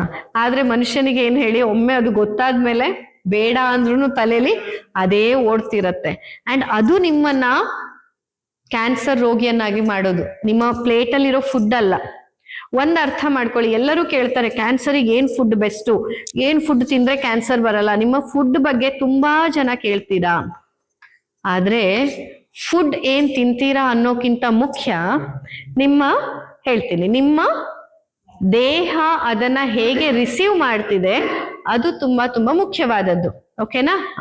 ಅಲ್ಲ ಅದೇ ಈಗ ಒಂದೊಂದ್ಸತಿ ಈಗ ದೇಹ ಏನ್ ಮಾಡತ್ತೆ, ತೀರಾನೇ ಈಗ ಇನ್ಫೆಕ್ಷನ್ಸ್ಗಳು ನಮ್ ದೇಹ ಎಂಟರ್ ಆದಾಗ, ಈಗ ನೀವು ಹೇಳಿದಾಗ ಯಾವ್ದೋ ಫುಡ್ ಇಂದಾನೋ ಇನ್ನೊಂದಾನೋ ಎಂಟರ್ ಆದಾಗ, ಅದು ಇನ್ಫೆಕ್ಷನ್ ಹೊಟ್ಟೆಯಲ್ಲೇ ಇದ್ರೆ ಅದನ್ನ ಮತ್ತೆ ಕರಳಿಂದ ಹೊರ ಹಾಕೋದು ತುಂಬಾ ದೊಡ್ಡ ಪ್ರೊಸೆಸ್. ಮತ್ತೆ ಅಬ್ಸಾರ್ಪ್ಷನ್ ಆಗ್ಬಿಡತ್ತೆ ಅಂತ ದೇಹ ಏನ್ ಮಾಡತ್ತೆ, ಅದನ್ನ ಹೊಟ್ಟೆಯಿಂದ ಮುಂದಕ್ಕೆ ಕಳ್ಸಲ್ಲ. ನೀವ್ ಎಷ್ಟು ಪ್ರಯತ್ನ ಮಾಡ್ರು ನಿಮ್ಗೆ ಮೇಲೆ ಮೇಲೆ ಇಲ್ಲೇ ಬಂದಂಗ ಅನ್ಸತ್ತೆ. ಅವಾಗ ನೀವೇನ್ ಮಾಡ್ಬಿಡ್ಬೇಕು, ಚೆನ್ನಾಗಿ ನೀರ್ ಕುಡ್ದು ಹೊರಗೆ ಹಾಕ್ಬಿಡ್ಬೇಕು. ಅವಾಗ ಅದು ಜಸ್ಟ್ ಇಲ್ಲಿಂದಾನೇ ಹೊರಗೆ ಹೋಗ್ಬಿಡತ್ತೆ. ಇಲ್ಲ ಅಂದ್ರೆ ಆ ಇನ್ಫೆಕ್ಷನ್ ದೇಹದೊಳಗೆ ಜೀರ್ಣ ಆಗಿ ಕಳ್ಳನ್ ದಾಟಿ ಗುದದ್ವಾರದಿಂದ ಹೊರಗೆ ಹೋಗ್ಬೇಕು. ಅವಾಗ್ಲೂ ಲೂಸ್ ಮೋಷನ್ ಮಾಡುತ್ತೆ ಬಾಡಿ. ಲೂಸ್ ಮೋಷನ್ ಮಾಡೋದು ಯಾಕೆ, ನಿಮ್ಮೊಳಗೆ ಅಬ್ಸಾರ್ಪ್ಷನ್ ಅನ್ನ ತಡಿಯೋದಕ್ಕೆ. ಆ ಇನ್ಫೆಕ್ಷನ್ ಏನೋ ಒಂದು ಫುಡ್ ಪಾಯ್ಸನಿಂಗ್ ಆಗಿದ್ದಿದ್ರೆ ಆ ಪಾಯ್ಸನ್ ಅಬ್ಸಾರ್ಪ್ಷನ್ ಆಗ್ಬಾರ್ದಂತ ದೇಹ ಏನ್ ಮಾಡುತ್ತೆ, ನೀವ್ ಹೇಳ್ತಿರಲ್ಲ ಒಂದ್ ನೀರ್ ಕುಡಿದ್ರು ನಿಲ್ತಿಲ್ಲ. ಯಾಕೆ ನಿಲ್ತಿಲ್ಲ ಅಂತಂದ್ರೆ ನಿಮ್ಮ ದೇಹ ಇನ್ಫೆಕ್ಷನ್ ಸೇರ್ಕೊಂಡಿದೆ ದೇಹದೊಳಗೆ. ಆ ಇನ್ಫೆಕ್ಷನ್ ನೀವು ಅಬ್ಸಾರ್ಬ್ ಮಾಡ್ಕೊಂಡ್ರೆ ದೇಹಕ್ಕೆ ತೊಂದರೆ ಆಗತ್ತೆ. ಸೊ ದೇಹ ತನ್ನ ಇಂಟೆಲಿಜೆನ್ಸ್ ಅನ್ನ ಉಪಯೋಗಿಸಿ ಏನ್ ಕುಡಿದ್ರು ಫ್ಲಶ್ ಔಟ್ ಮಾಡುತ್ತೆ, ಏನ್ ಕುಡಿದ್ರು ಫ್ಲಶ್ ಔಟ್ ಮಾಡುತ್ತೆ. ಎಲ್ಲಿ ತನಕ ಮಾಡುತ್ತೆ, ಆ ಇನ್ಫೆಕ್ಷನ್ ಹೊರಗೆ ಹೋಗತನ ಮಾಡುತ್ತೆ. ಒಂದ್ಸತಿ ಇನ್ಫೆಕ್ಷನ್ ಹೊರಗೆ ಹೋದ್ಮೇಲೆ ಆರಾಮಾಗತ್ತೆ. ಸೊ ಈ ತರ ನಿಮ್ಮ ದೇಹ ನಿಮ್ಮನ್ನ ರಕ್ಷಿಸ್ಲಿಕ್ಕೆ ಪ್ರಯತ್ನ ಮಾಡುದು. Okay, coming back to the food. ಏನ್ ಫುಡ್ ಬೆಸ್ಟ್ ಅಪ್ಪ ಕ್ಯಾನ್ಸರಿಗೆ? ಹಾಗಿದ್ರೆ ಕ್ಯಾನ್ಸರ್ ನಂಗೆ ಯಾವತ್ತೂ ಬರಬಾರ್ದು ಅಂದ್ರೆ ನಾನು ಏನ್ ಫುಡ್ ತಗೋಬೇಕಂದಾಗ, ಅಲ್ಲಿ ನೀವು ಪ್ಲೇಟ್ ಅಲ್ಲಿ ಯಾವ್ಯಾವ ಐಟಮ್ ತಿಂತಿದ್ರೆ ಅನ್ನೋಕ್ಕಿಂತ ಮುಖ್ಯ ನಿಮ್ಮ ದೇಹ ಯಾವ್ದನ್ನ ಜೀರ್ಣಿಸ್ಕೊಳ್ಳಕ್ ಆಗ್ತಿದೆ. ಈಗ ನೋಡಿ, ಒಂದು ಸಿಂಪಲ್ ಎಕ್ಸಾಂಪಲ್ ಹೇಳ್ತೀನಿ. ಈಗ ನೀವಿಲ್ಲಿ ನಮ್ಮ ಗಾರ್ಡನ್ ಅನ್ನ ನೋಡಿದಿರಿ, ಹೌದಾ? ನಮ್ಮ ಗಾರ್ಡನ್ ಅಲ್ಲಿ ಯಾವ್ಯಾವ ಹಣ್ಣುಗಳಿದೆ, ಹಣ್ಣಿನ ಗಿಡಗಳು ಹೇಳಿ ನೋಡೋಣ. ಚಿಕ್ಕು ಇದೆ, ಮಾವು ಇದೆ, ಹಾ ಮಾವು, ವಾಟರ್ ಆಪಲ್, ಹಲಸು, ಹಾ ಸೀಬೆ, ನೇರಳೆ, ಆಯ್ತು, ಸುಮಾರಾಯ್ತು. ಈಗ ನೋಡಿ, ಒಂದೇ ಗಾರ್ಡನ್ ಅಲ್ಲಿ ಈಗ ಇದರಲ್ಲಿರೋದೆಲ್ಲದು ಒಂದೇ ತರದ ನೆಲ, ಹೌದಾ? ಒಂದೇ ಲೆಕ್ಕದ ಮಣ್ಣು. ಆ ಮಣ್ಣು, ಅದಕ್ಕೆ ಹಾಕೋ ಗೊಬ್ಬರ ಕೂಡ ನಾವು ಇಲ್ಲಿ ಏನು ಕೆಮಿಕಲ್ ಹಾಕಲ್ಲ. ಏನು ಹಾಕೋದು, ಸಗಣಿ ಗೊಬ್ಬರ ಮಾತ್ರ ಹಾಕೋದು. ಸೊ ಅದೇ ಮಣ್ಣು, ಅದೇ ಸಗಣಿ ಗೊಬ್ಬರ, ನೀರು ಅಷ್ಟೇ, ಒಂದೇ ಪಂಪ್ ಸೆಟ್ ಇಂದಾನೆ ಎಲ್ಲಾ ಗಿಡಗಳಿಗೂ ನೀರ್ ಹಾಕೋದು. ಆದ್ರೆ ಈ ಚಿಕ್ಕು ಗಿಡ ಏನ್ ಮಾಡತ್ತೆ, ಚಿಕ್ಕು ಹಣ್ಣನ್ನ ಪ್ರೊಡ್ಯೂಸ್ ಮಾಡತ್ತೆ. ಚಿಕ್ಕು ಹಣ್ಣಿನ ಬಣ್ಣ, ಚಿಕ್ಕು ಹಣ್ಣಿನ ರುಚಿ, ಚಿಕ್ಕು ಹಣ್ಣಿನ ಟೆಕ್ಸ್ಚರ್, ಈವನ್ ಅದರೊಳಗಿರೋ ಬೀಜ, ಅದರೊಳಗಿರುವಂತಹ ಮೇಣ ಎಲ್ಲಿಂದ ಉತ್ಪತ್ತಿ ಆದದ್ದು? ಗಿಡದಿಂದ.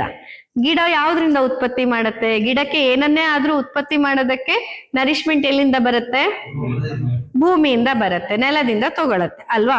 ಸೊ ನೆಲದಿಂದ ತಗೊಂಡಂತ ನರಿಶ್ಮೆಂಟ್ ಅನ್ನ ತಗೊಂಡು ಕಪ್ಪು ಬಣ್ಣದ ಗಟ್ಟಿ ಬೀಜವನ್ನ ಆ ಚಿಕ್ಕು ಗಿಡ ಉತ್ಪತ್ತಿ ಮಾಡತ್ತೆ.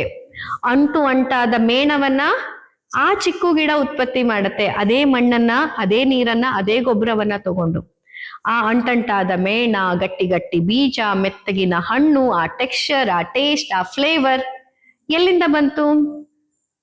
ದೇವ್ರ ಮೇಲಿಂದ ಕೊಡ್ತಾನ ಅದನ್ನ? ಇಲ್ಲ. ಗಿಡ ತನ್ನ ಬೇರಿಂದ ತಗೊಂಡ ಸತ್ವವನ್ನ ದೇಹ ಆ ರೀತಿಯಾಗಿ ಪ್ರೊಸೆಸ್ ಮಾಡಿ ಅದನ್ನ ಉತ್ಪತ್ತಿ ಮಾಡುತ್ತೆ. ಹಾಗೆ ಸೇಮ್ ಮಾವಿನ ಹಣ್ಣು ಎಲ್ಲಿಂದ ಉತ್ಪತ್ತಿ ಆಗತ್ತೆ? ಆ ಗಿಡದಿಂದ. ಗಿಡಕ್ಕೆ ಉತ್ಪತ್ತಿ ಆಗ್ಲಿಕ್ಕೆ ನರಿಶ್ಮೆಂಟು ಬೇರಿಂದ. ಅದೇ ಗಿಡ ಆಚೆ ಚಿಕ್ಕು ಗಿಡ ಇರತ್ತೆ, ಈಚೆ ಮಾವಿನ ಗಿಡ ಇರತ್ತೆ. ಮಾವಿನ ಗಿಡ ನೋಡಿ, ಒಳಗಡೆ ಗಟ್ಟಿ ಗೊರಟೆಯನ್ನ, ಚಂದ ಮೆತ್ತಗಿನ ಪಲ್ಪನ್ನ, ಒಂದು ಸಿಪ್ಪೆಯನ್ನ, ಅದಕ್ಕೊಂದು ರುಚಿಯನ್ನ, ಅದ್ರೊಳಗೊಂದಿಷ್ಟು ರಸವನ್ನ, ಸೊನೆ ಹತ್ರ ಆ ಒಂದು ಆಸಿಡ್ ನೋಡಿ. ನೀವೇ ಯೋಚನೆ ಮಾಡಿ, ನೀವೇನ್ ಅನ್ಕೊಂಡಿದ್ದೀರಾ? ಓ, ನಾನು ಆಸಿಡ್ ತಿಂದ್ರೆ ಆಸಿಡ್ ಉತ್ಪತ್ತಿ ಆಗತ್ತೆ, ಫ್ಯಾಟ್ ತಿಂದ್ರೆ ಫ್ಯಾಟ್ ಆಗ್ತೀನಿ ಅಲ್ವಾ? ಹಿಂಗೆ ತಾನೆ ನೀವು ಅನ್ಕೊಂಡಿರೋದು. ಇದು ಬೀಜ ತಿಂದ್ರೆ ಕಲ್ಲು ಉತ್ಪತ್ತಿ ಆಗತ್ತೆ, ಹಂಗ್ ನೀವ್ ಅನ್ಕೊಂಡಿದ್ದೀರಾ. ಆದ್ರೆ ನನಗ್ ಹೇಳಿ, ಮಾವಿನ ಗಿಡದಲ್ಲಿ ಮಾವಿನ ಸೊನೆಯಲ್ಲಿ ಚೊಟ್ಟಲ್ಲಿ ಆಸಿಡ್ ಬರತ್ತಲ್ಲ, ನೋಡಿದಿರಲ್ಲ ಸೊನೆ, ಅದು ಏನ್ ಆಸಿಡ್ ತಿಂದು ಬಂತು? ಎಲ್ಲಿಂದ ಉತ್ಪತ್ತಿ ಆಯ್ತು?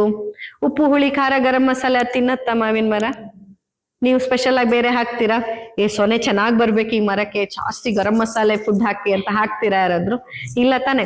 ಅದೇ ಮಣ್ಣು, ಅದೇ ನೀರು, ಅದೇ ಗೊಬ್ಬರ. ಆದರೆ ಆ ಮಾವಿನ ಹಣ್ಣು ಸೊನೆಯನ್ನ ಚೊಟ್ಟಿನ ಬಳಿಯಲ್ಲೂ, ಸಿಪ್ಪೆಯಲ್ಲಿ ಬೇರೆ ಆಕಾರ, ಸಿಪ್ಪೆಯಲ್ಲಿ ಥಿಕ್ನೆಸ್ಸು, ಸಿಪ್ಪೆಯ ಕಲರ್, ಒಳಗಡೆ ಪಲ್ಪ್ ಬೇರೆ ಗುಣಧರ್ಮ, ಒಳಗಡೆ ಗೊರಟೆ ಬೇರೆ ಗುಣಧರ್ಮ, ಇದನ್ನೆಲ್ಲ ಗಿಡನೇ ಉತ್ಪತ್ತಿ ಮಾಡಿರೋದು. ಅಂಡ್ ಮೂಲ ಅದಕ್ಕೆ ಆಹಾರ ಸೇಮ್ ತಾನೆ, ಸೇಮ್ ಫುಡ್ಡೇ ಕೊಟ್ಟಿರೋದು.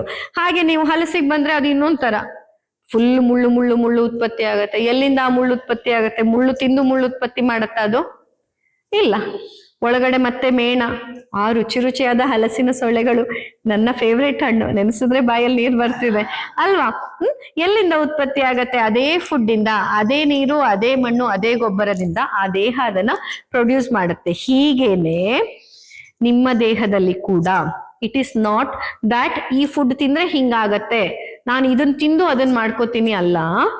ಏನನ್ನ ನೀವು ತಿಂದಾಗ ಅದು ಏನಾಗಿ ನಿಮ್ಮ ದೇಹದಲ್ಲಿ ಪರಿವರ್ತನೆ ಹೊಂದತ್ತೆ ಅದು ಇಂಪಾರ್ಟೆಂಟ್. ನೀವು ತಿನ್ನಂತಹ ಆಹಾರ ನಿಮ್ಮಲ್ಲಿ ಅಬ್ಸಾರ್ಪ್ಷನ್ನೇ ಆಗಿಲ್ಲ ಅಂದ್ರೆ ನೋಡಿ, 2 ಕಾರಣಗಳಿಂದ ಏನಾಗ್ಬೋದು ನಿಮ್ಮ ಆಹಾರ. ನೀವು ಒಳ್ಳೆ ಹೆಲ್ತಿ ಫುಡ್ ತಿಂದ್ರು ನಿಮ್ಗೆ ಕ್ಯಾನ್ಸರ್ ಎಲ್ಲ ಯಾಕೆ ಬರುತ್ತೆ ಅಂತಂದಾಗ 2 ಕಾರಣಗಳು. ಒಂದು ಫಿಸಿಕಲ್, ಇನ್ನೊಂದು ಇಮೋಷನಲ್. ಫಿಸಿಕಲಿ ಕಾರಣಗಳು ನಿಮ್ಗೆ ಗೊತ್ತು. ಫಿಸಿಕಲಿ ನೀವು ನಿಮ್ಮ ದಿನಚರಿಯಲ್ಲಿ ವ್ಯಾಯಾಮ ಇಲ್ಲ, ನೀವು ಡೈಲಿ ವರ್ಕೌಟ್ ಮಾಡ್ತಿಲ್ಲ, ಅಥವಾ ಯಾವುದೇ ರೀತಿಯ ಫಿಸಿಕಲ್ ಆಕ್ಟಿವಿಟಿ ಜಾಸ್ತಿ ಇಲ್ಲ ಅಂದ್ರೆ, ಕೂತಲ್ಲೇ ಕೂತಿರ್ತೀರಾ, ಮಲಗದಿರ್ತೀರಾ, ಜಾಸ್ತಿ ಮೂವ್ಮೆಂಟ್ ಇಲ್ಲ ಅಂದ್ರೆ ಆಗ, ಅಥವಾ ಆಹಾರದಲ್ಲಿ ಉಪ್ಪು ಹುಳಿ ಖಾರ garam masala fried items outside food processed chemical ಹಾಕಿರುವಂತದ್ದು ಟೇಸ್ಟಿಂಗ್ ಪೌಡರ್ ಹಾಕಿರುವಂತದ್ದು ಇಂತಹ ಜಂಕ್ ಫುಡ್ ಅನ್ನ ಜಾಸ್ತಿ ತಿನ್ನೋದು. ಸೊ ಇದೆರಡು ಫಿಸಿಕಲ್ ರೀಸನ್ಸ್ಗಳು. ಈ ರೀಸನ್ ಇಂದ ಏನಾಗಬಹುದು, ನಿಮ್ಮ ದೇಹದಲ್ಲಿ ಆ ಕ್ಯಾನ್ಸರ್ ಬರುವಂತಹ ಸಾಧ್ಯತೆ ಜಾಸ್ತಿ ಆಗ್ಬಹುದು. Because most of the chemicals ಈಗ ಕಾರ್ಸಿನೋಜೆನಿಕ್ ಆಗಿರತ್ತೆ. ಆಯ್ತಾ. ಎರಡನೇದು ಇಮೋಷನ್ಸ್ಗಳು. ಇಮೋಷನ್ಸ್ ನಲ್ಲಿ ಏನಾಗುತ್ತೆ ಅಂತಂದ್ರೆ, ನೀವು ಎಂಥದ್ದೇ ಹೆಲ್ದಿ ಫುಡ್ ತಿನ್ನಿ, ಬಟ್ ನಿಮ್ ತಲೆಯಲ್ಲಿ ನಾನೊಬ್ಬ ರೋಗಿ, ನಂಗ್ ರೋಗ, ನಾನೇ ಸರಿ ಇಲ್ಲ, ನನ್ಗೇನೋ ಆಗತ್ತೆ, ನಾನ್ ಹಿಂಗೆ ಆಗ್ತೀನಿ, ನಾನ್ ಸತ್ತೋಗ್ಬಿಡ್ತೀನಿ, ಇಂತಹದೆಲ್ಲ ನೆಗೆಟಿವ್ ಇಮೋಷನ್ಸ್ ಅನ್ನ ಇಟ್ಕೊಂಡು, ಅಥವಾ ನಿಮ್ಗೆ ಯಾರ್ದೋ ಮೇಲೆ ಕೋಪ ಇದೆ, ಅಥವಾ ಯಾರ್ದೋ ಜೊತೆ ಜಗಳ ಪೆಂಡಿಂಗ್ ಇದೆ, ಆ ಜಗಳ ಮಾಡ್ತಾ ಇದ್ದೀರಾ, ದಿನ ಅದೇ ಯೋಚನೆಯಲ್ಲಿ ಇದ್ದೀರಾ, ಅಥವಾ ನಿಮ್ಗೆ ಯಾರೋ ಬೇರೆಯವ್ರು ನೋವು ಕೊಟ್ಟಿದ್ದಾರೆ, ಅದನ್ನೇ ಕೊರಗ್ತಿದ್ದೀರಾ ತಲೆಯಲ್ಲಿ. ಆ ಕೊರಗು, ಓ ಇವಳು ನಂಗೆ ಬೇಜಾರ್ ಮಾಡ್ಬಿಟ್ಲು ಅನ್ನೋ ಒಂದು ಕೊರಗು, ಪದೇ ಪದೇ ಆ ಕೊರಗು, ಅಥವಾ ರೋಗ ನನಗೆ ಅಂತ ಕೊರಗಿರ್ಬಹುದು. ಆ ಕೊರಗು, ಆ ಕೋಪ, ಆ ದ್ವೇಷ, ಆ ಬೇಜಾರು, ಅಥವಾ ನಿಮ್ ಮೇಲೆ ನಿಮ್ಗೆ ಓ ನಾನ್ ಚಂದ ಇಲ್ಲ ಅಂತ, ನಾನ್ ಸರಿ ಇಲ್ಲ ಅಂತ, ನಾನು ಓದಿದ್ ಸಾಕಾಗಿಲ್ಲ, ನನ್ ಜಾಬ್ ಚೆನ್ನಾಗಿಲ್ಲ, ನಮ್ ಮನೆ ಚೆನ್ನಾಗಿಲ್ಲ, ಏನೋ ಒಂದು ಕಾರಣಕ್ಕೆ ನಿಮ್ಮಲ್ಲೇ ಇರುವಂತಹ ಕೀಳರಿಮೆ, ಈ ಎಲ್ಲ ಲೋವರ್ ಫ್ರೀಕ್ವೆನ್ಸಿ ಇಮೋಷನ್ಸ್ ಗಳು ಏನ್ ಮಾಡತ್ತೆ, ನಿಮ್ಮಲ್ಲಿ ಆ ಕ್ಯಾನ್ಸರ್ ಅನ್ನ ಉತ್ಪತ್ತಿ ಮಾಡುವ ಸಾಧ್ಯತೆಯನ್ನ ಹೆಚ್ಚು ಮಾಡುತ್ತೆ. ಸೊ ನಿಮಗೆ ನಿಜಕ್ಕೂ ನೀವು ಮುಂದೆ ಯಾವುದೇ ಕಾರಣಕ್ಕೂ ಈ ತರ, ಯಾಕಂದ್ರೆ ಕ್ಯಾನ್ಸರ್ ಅಲ್ಲಿ ನೋಡಿ, ನೆನಪಲ್ಲಿ ಇಟ್ಕೊಳ್ಳಿ, ಸಿಂಪ್ಟಮ್ಸ್ ಇಲ್ಲದೆ ಇರೋದೇ ಮೊದಲ ಸಿಂಪ್ಟಮ್. ಕ್ಯಾನ್ಸರ್ ಅಲ್ಲಿ ಸಿಂಪ್ಟಮ್ಮೇ ಇಲ್ಲದಿರೋದೇ ಮೊದಲ ಸಿಂಪ್ಟಮ್. ನೀವು ಬೇರೆಯವರೆಲ್ಲ ಈಗ ಹೊಟ್ಟೆ ನೋವು, ಕಾಲು ನೋವು, ಸೊಂಟ ನೋವಿದೆ, ಸುಸ್ತಾಗ್ತಿದೆ ಅಂದ್ರೆ ಖುಷಿ ಪಡಿ, ಯಾಕಂದ್ರೆ ನಿಮ್ ದೇಹ ಈ ರೋಗದಲ್ಲಿ ನಿಮ್ಗೆ ಸಿಂಪ್ಟಮ್ಸ್ ಅನ್ನ ಕೊಡ್ತಿದೆ. ಅಂಡ್ ಆ ಸಿಂಪ್ಟಮ್ ಬಂದಿದ್ದಕ್ಕೆ ತಾನೆ ನೀವು ಆಕ್ಷನ್ ತಗೊಳ್ತಿರೋದು. ಈಗ ನಿಮ್ ಮಂಡಿ ನೋವು ಅಂತ ಹೇಳ್ದೆ ಇದ್ರೆ ನೀವು ಟ್ರೀಟ್ಮೆಂಟ್ ಬರ್ತಿದ್ರಾ? ಅದ್ರ ಬಗ್ಗೆ ಕಾಳಜಿ ತಗೋತಿದ್ರ? ಅದು ಸೌದು ಒಂದಿನ ಉದ್ರ ಬಿದೋಗ ತನಕನು ನೀವು ನಡೀತಾನೆ ಇರ್ತಿದ್ರಿ, ಯಾಕೆಂದ್ರೆ ನೋವಿಲ್ಲ ಅಲ್ವಾ? ಹಾಗೆ ಸೊ ದೇಹದಲ್ಲಿ ಸಿಂಪ್ಟಮ್ ಬಂದಿರೋದು ನಿಮ್ಮ ವೈರಿ ಅಲ್ಲ, ಸಿಂಪ್ಟಮ್ ನಿಮ್ಮ ಮಿತ್ರ. ಅದು ನಿಮಗ್ ಹೇಳ್ತಿದೆ ಒಳಗಡೆ ಸ್ವಲ್ಪ ಡ್ಯಾಮೇಜ್ ಇದೆಯಪ್ಪ, ಒಂಚೂರು ಕಾಳಜಿ ಮಾಡು, ಒಂದ್ ಸ್ವಲ್ಪ ರೆಸ್ಟ್ ಮಾಡು, ನಾನು ಸರಿ ಆಗ್ತೀನಿ, ಆಮೇಲೆ ನೀನ್ ಕೆಲಸ ಮಾಡು ಅಂತ. ಆದ್ರೆ ನಾವೇನ್ ಮಾಡ್ತೀವಿ, ಪೇನ್ ಕಿಲ್ಲರ್ ತಿನ್ನೋದು, ಅದನ್ನ ಸಪ್ರೆಸ್ ಮಾಡೋದು, ಮತ್ ಕೆಲಸ ಮಾಡೋದು. ಒಟ್ನಲ್ಲಿ ಅದು ಚಿಪ್ಪು ಹಿಂಗೆ ಕಲ್ಚಿ ಉದ್ರ ಬೀಳ್ಬೇಕು, ಅಲ್ಲಿ ತನಕ ನಾವು ಬಿಡೋದಿಲ್ಲ ಅಂತ. ಹಂಗ್ ಮಾಡಕ್ ಹೋಗ್ಬಾರ್ದು. ಯಾವುದೇ ರೋಗ ಇದ್ರೂ ರೋಗದ ಲಕ್ಷಣಗಳನ್ನ ನಿಮ್ಮ ವೈರಿಯನ್ನಾಗಿ ನೋಡ್ಬೇಡಿ. ರೋಗದ ಲಕ್ಷಣಗಳು ದೇಹದ ಭಾಷೆ. ದೇಹ ನಿಮ್ಗೆ ಹೇಳೋ ಪ್ರಯತ್ನವನ್ನ ಮಾಡ್ತಿದೆ, ನನಗೆ ಹೀಗೆ ಸರಿ ಇಲ್ಲ ಅಂತ ಅಷ್ಟೇ. ಸೊ ಆಗ ಯಾವುದೇ ಕಾರಣಕ್ಕೂ ನಿಮ್ಮ ದಿನಚರಿಯಲ್ಲಿ ನಿಮ್ಗೆ ಯಾವತ್ತೂ ಕ್ಯಾನ್ಸರ್ ಬರಬಾರ್ದು ಅಂತಂದ್ರೆ ಇದಿಷ್ಟು ವಿಷಯವನ್ನ ನೆನಪಲ್ಲಿ ಇಟ್ಕೊಳ್ಳಿ. ಒಂದೇನಂತಂದ್ರೆ, ಪ್ರತಿನಿತ್ಯ ಕನಿಷ್ಠ ಪಕ್ಷ 20 ನಿಮಿಷ ವ್ಯಾಯಾಮ ಮಾಡಲೇಬೇಕು. ಯಾವ ತರದ ವ್ಯಾಯಾಮ? ಈಗ ಉದಾಹರಣೆಗೆ ಕಾಲಲ್ಲಿ ನೋವಿಲ್ಲ, ಕಾಲುಗಂಟು, ಕಾಲು ಪಾದ, ಸೊಂಟದ ನೋವಿಲ್ಲದಿದ್ದವರು ವಾಕಿಂಗ್, ಜಾಗಿಂಗ್, ರನ್ನಿಂಗ್ ಈ ತರದ ವ್ಯಾಯಾಮವನ್ನ ಅಥವಾ ಸ್ಟ್ರೆಂತ್ ಟ್ರೈನಿಂಗ್ ಅನ್ನ ಖಂಡಿತ ಮಾಡಿ. ಬಟ್ ಯಾರಿಗೆ ಕಾಲಲ್ಲಿ ನೋವಿದೆ, ಸೊಂಟದಲ್ಲಿ ನೋವಿದೆ, ಪಾದದಲ್ಲಿ ನೋವಿದೆ, ನೀವೇನ್ ಮಾಡ್ಬೇಕು, ಮಲಕ್ಕೊಂಡ್ ಮಾಡೋ ಒಂದಿಷ್ಟು ವ್ಯಾಯಾಮಗಳಿದೆ. ನೀವು ಬೆಡ್ ಮೇಲೆ ಅಥವಾ ನೆಲದ ಮೇಲೆ, ಮ್ಯಾಟ್ ಮೇಲೆ ಅಥವಾ ಕಾಟ್ ಮೇಲೆ ಮಲಗಿ ಕಾಲನ್ನ ಎತ್ತದು, ಕಾಲನ್ನ ಬಿಡೋದು, ಆ ತರ ಮಲಗಿ ಮಾಡುವಂತ ವ್ಯಾಯಾಮಗಳು, ಫ್ಲೋರ್ ಎಕ್ಸರ್ಸೈಸ್ ಅಂತ ಹೇಳ್ತೀವಿ, ಅಂಥದನ್ನ ಮಾಡ್ಬೇಕು. ಪ್ರತಿನಿತ್ಯ ನೀವು ಕನಿಷ್ಠ 20 ನಿಮಿಷ ವ್ಯಾಯಾಮ ಮಾಡ್ಲೇಬೇಕು. ಜೊತೆಗೆ ಆಹಾರದಲ್ಲಿ ಹೊರಗಡೆ ಇದು ಆದಷ್ಟು ನೀವು ಬೆಳೆದು ತಿನ್ನೋದು ಬೆಸ್ಟ್ ಆಪ್ಷನ್. ಅದಿಲ್ಲ ಅಂತಂದ್ರೆ ಇದ್ದಿದ್ರಲ್ಲಿ ಸೇಫೆಸ್ಟ್ ಆಪ್ಷನ್ ಅನ್ನ ಹುಡ್ಕೊಂಡು ಸಮಾಧಾನದಿಂದ ತಿನ್ನೋದು ಮುಖ್ಯ. ತಿನ್ನೋವಾಗೆಲ್ಲ ಅಯ್ಯೋ ಇದು ಕೆಮಿಕಲ್, ಅಯ್ಯೋ ಇದು ಕೆಮಿಕಲ್, ಅಯ್ಯೋ ಇದು ಕೆಮಿಕಲ್ ಅಂತ ತಿಂದ್ರೆ ಅದು ನಿಜಕ್ಕೂ ನಿಮ್ಗೆ ಇನ್ನಷ್ಟು ಡ್ಯಾಮೇಜ್ ಅನ್ನ ಕೊಡುತ್ತೆ. ಯದ್ ಭಾವಂ ತದ್ಭವತಿ ಅನ್ನುವಂತಹ ಮಾತಿದೆ ನಮ್ಮಲ್ಲಿ. ನೀವು ಆ ಭಾವನೆಯಿಂದ ಇದು ವಿಷ, ಇದು ವಿಷ, ಇದು ವಿಷ ಅಂತ ತಿಂದ್ರೆ ಅದು ನಿಮ್ ದೇಹಕ್ಕೆ ವಿಷಾನೇ ಆಗತ್ತೆ. ಆದ್ರೆ ತಿನ್ನುವಾಗ ಏನೋ ನಂಗೆ ಸಿಕ್ಕಿದ್ರಲ್ಲಿ ಬೆಸ್ಟ್ ಅನ್ನ ನಾನು ತಗೊಂಡಿದ್ದೀನಿ, ಇದು ನಂಗೆ ಅಮೃತಕ್ಕೆ ಸಮಾನ, ಇದು ನನ್ನ ಪ್ರಾಣ ಚೈತನ್ಯವನ್ನ ಹೆಚ್ಚಿಸತ್ತೆ, ಇದು ನಂಗೆ ಶಕ್ತಿಯನ್ನ ಕೊಡತ್ತೆ ಅಂತ ಬಟ್ಲಲ್ಲಿ ಏನೇ ಇರ್ಲಿ ಇದ್ದಿದ್ದನ್ನ ದೇವ್ರು ಇದು ಅಮೃತಕ್ಕೆ ಸಮಾನ ಅಂದ್ಕೊಂಡು ನೀವು ಊಟ ಮಾಡಿದ್ರೆ ಅದು ಅಮೃತವಾಗಿಯೇ ಕೆಲಸ ಮಾಡುತ್ತೆ. ಹಾಗಾಗಿ ನೋಡಿ, ಜಂಕ್ ಜಂಕ್ ಜಂಕ್ ಅಂತ ಇಷ್ಟ ಹೇಳ್ತಾರೆ. ಜಂಕ್ ತಿನ್ನೋರು ಎಲ್ಲರಿಗೂ ರೋಗ ಬಂದಿದ್ಯಾ? ಹೆಚ್ಚಿನವ್ರಿಗೆ ಬಂದಿದೆ. ಯಾಕಂದ್ರೆ ಅವ್ರಲ್ಲಿ ಗಿಲ್ಟ್ ಇರುತ್ತೆ. ತಿನ್ಕೋತಾರೆ, ತಿಂದ್ಮೇಲೆ ಅಯ್ಯೋ ತಿನ್ಬಿಟ್ಟೆ ಅಂತ ಗಿಲ್ಟ್. ಆ ಗಿಲ್ಟಿಂದ ಬರೋದು ಹೊರತಾಗಿ ಜಂಕಿಂದ ಹಾಗೆಂತ ಜಂಕ್ ನೀವೆಲ್ಲ ಮತ್ತೆ ಮಕ್ಕಳು ನಾಳೆ ಮತ್ತೆ ಹೋಗಿ ಮೇಡಮ್ ಹೇಳಿದಾರೆ ಗಿಲ್ಟ್ ಇಲ್ಲ ಅಂದ್ರೆ ತಿಂದ್ರೆ ಏನಾಗಲ್ಲ ಹಂಗಲ್ಲ. ಗಿಲ್ಟ್ ಒಂದೇದಾಗಿ ತಿನ್ನೋದನ್ನ ಆದಷ್ಟು ಅವಾಯ್ಡ್ ಮಾಡಿ. ಹಾಗೂ ತಿನ್ಬಿಟ್ರೆ, ತಿನ್ನೋ ಅನಿವಾರ್ಯತೆ ಬಂದಾಗ ದಯವಿಟ್ಟು ಗಿಲ್ಟ್ ಇಟ್ಕೊಂಡು ತಿನ್ಬೇಡಿ. ಪ್ರೀತಿಯಿಂದ ಓಕೆ ನಾನು ತಿನ್ಬಾರ್ದು, ಬಟ್ ಇವತ್ ನಂಗೆ ಇದೇ ಆಪ್ಷನ್ ಇದ್ಬಿಟ್ರೆ ಬೇರೆ ಇಲ್ಲ, ಸೊ ಇದು ನನ್ಗೆ ಅಮೃತ ಸಮಾನ, ಇದರಲ್ಲಿ ನಂಗೆ ಏನು ತೊಂದರೆ ಆಗಲ್ಲ ಅಂದ್ಕೊಂಡು ತಿನ್ಬಿಡಿ ಅಷ್ಟೇ. ಬಿಕಾಸ್ ನಿಮ್ಮ ಸಮಾಧಾನ ಚಿತ್ತ ಕೂಡ ನಿಮ್ಮ ಕ್ಯಾನ್ಸರ್ ಅನ್ನ ದೂರ ಇಡ್ಲಿಕ್ಕೆ ತುಂಬಾ ತುಂಬಾ ಮುಖ್ಯ.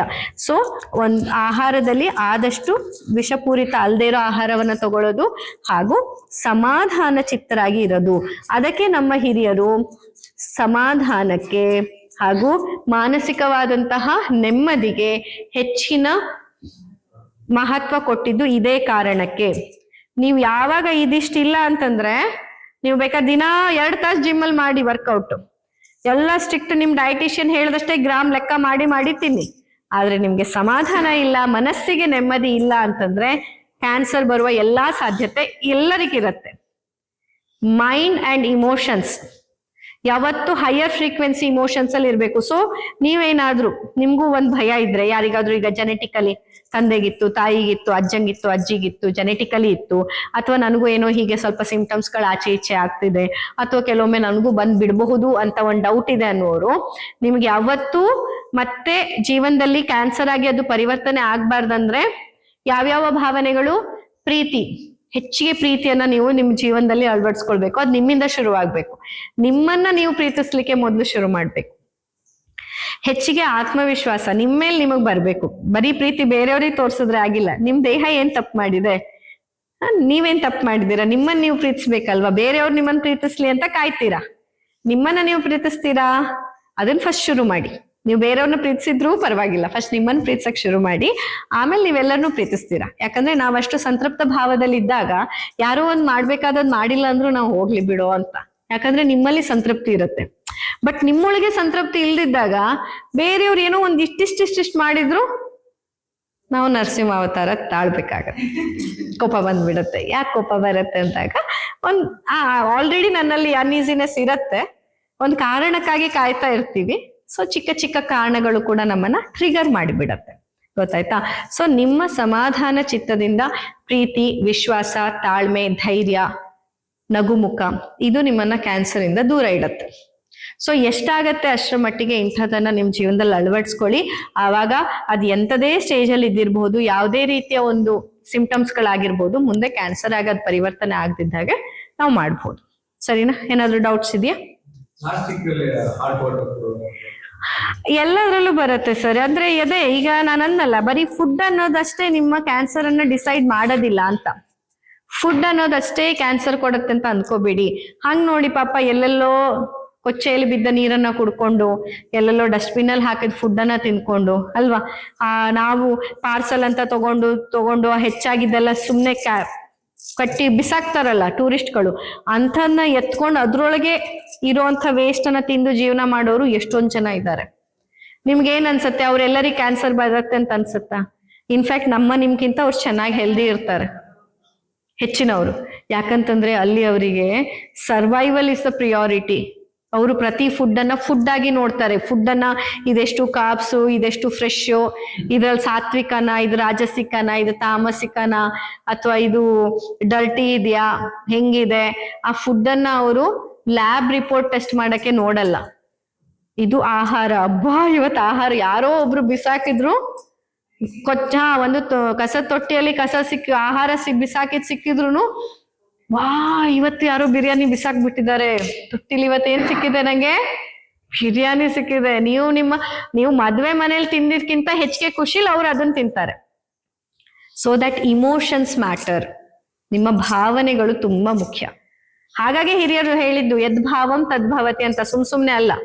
ನಿಮ್ಮ ಭಾವನೆಯಲ್ಲಿ ಸದಾಕಾಲ ನೆಗೆಟಿವಿಟಿ, ನಿಮ್ಮ ಭಾವನೆಯಲ್ಲಿ ಸದಾಕಾಲ ದುಃಖ, ಕೊರಗು, ಬೇಜಾರೆ ಇದ್ರೆ ಯಾವ ಬ್ರಹ್ಮ ಬಂದ್ರು ನಿಮ್ಗೆ ಖುಷಿ ಕೊಡಕ್ ಆಗಲ್ಲ, ನಿಮ್ಗೆ ಆರೋಗ್ಯ ಕೊಡಕ್ ಆಗಲ್ಲ. ಬರ್ದಿಟ್ಕೊಳ್ಳಿ. ನಾನಂತಲ್ಲ, ಯಾವ ಡಾಕ್ಟರ್ ಹತ್ರ ಹೋಗಿ ನಿಮ್ಗೆ ಆರೋಗ್ಯ ಸಿಗೋದಿಲ್ಲ, ನಾನ್ ಬರ್ಕೊಡ್ತೀನಿ. ಯಾವ ನಿಮ್ಮ ಭಾವನೆಯನ್ನ ಸರಿ ಮಾಡ್ಕೋತೀರಾ ಅವ ನಿಮಗ್ ನಾನೂ ಬೇಕಾಗಲ್ಲ.